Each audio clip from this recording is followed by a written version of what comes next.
All right, so pretty crazy news story here. So as you guys know, Dominion Voting Systems is suing Fox News for defamation, right? Lying about their character and doing, calculable damages to them. It's a calculable word, I don't even know. But it looks like they're getting into some serious trouble. There's been some really, really great wins. This has already been a win, this lawsuit, because we got undeniable evidence that Tucker Carlson and all the other Fox News hacks were lying. They knew they were lying, and they did it anyways. We have officially approved, text messages that prove this to be the case. So it's no longer a conspiracy theory that, the Fox News people are lying, but they know it. We know it for proof. And so now there's no way to be gaslit in any way. And just that alone is worth it, right? Evidence. But they're getting into more trouble here. It says judge sanctions Fox News for withholding evidence in Dominion lawsuit. A judge in Delaware has sanctioned Fox News for withholding evidence in Dominion Voting Systems' blockbuster lawsuit against the company just days before the matter is set to go to trial. Delaware Superior Court Judge Eric Davis expressed anger with the network's lawyers and suggested he could order investigation into an effort to withhold evidence from Dominion's team as part of its process of discovery, according to a person in the courtroom during a pre-trial hearing on Wednesday. Davis's ruling came after lawyers for Dominion played a never-before-revealed recording they obtained from former Fox producer Abby Grossberg of Rudy Giuliani, a top aide to former President Trump, speaking with Fox employees. Dominion's lawyer said Grossberg has more recordings from her time inside Fox that she has shared with the company's legal team. Grossberg, who is also suing Fox and was fired by the network earlier this year, has said she was pressured by Fox's lawyers to give false testimony in the Dominion case. This is really going to backfire, honestly. They might have just been better off not even trying to do this, because you're just going to anger the judicial system, the judges, and hurt your case even more and your reputation. And it's not going to work. I don't think you're really going to be able to kind of try to do this thing where you manipulate people or try to coerce people into, not saying stuff or lying straight up. But it just goes to show how guilty they are if they have to go to these lengths. And just think about it.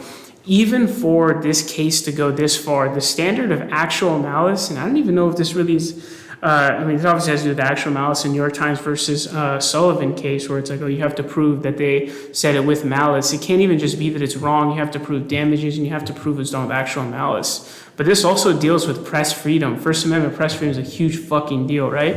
And so the fact that it's just gone even this far is a huge, huge indicator that there is serious, serious merit to this case.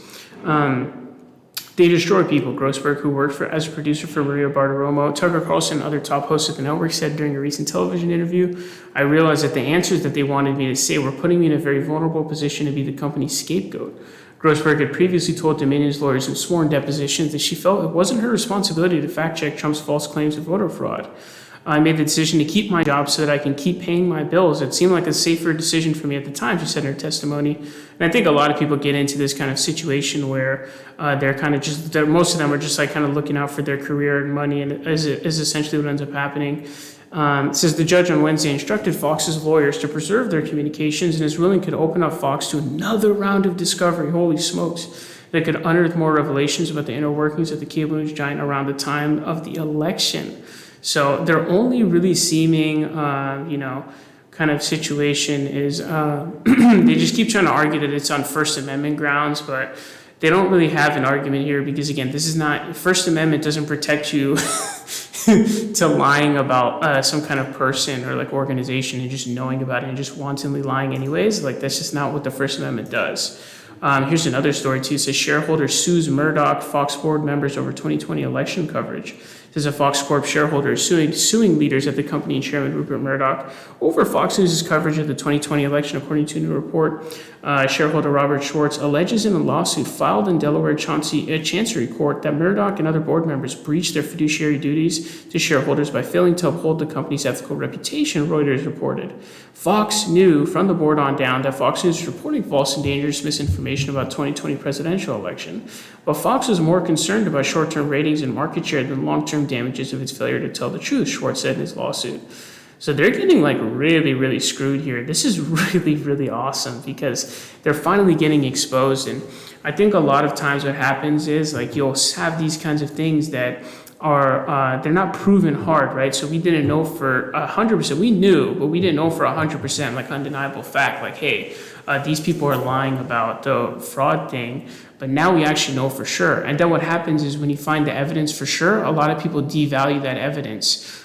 because they think that they knew for 100% or something like that. But no, the value is extremely, extremely valuable, because now you can't be gaslit, you can't be lied to, and we know for 100% truth that they did indeed lie. So super, super awesome lawsuit.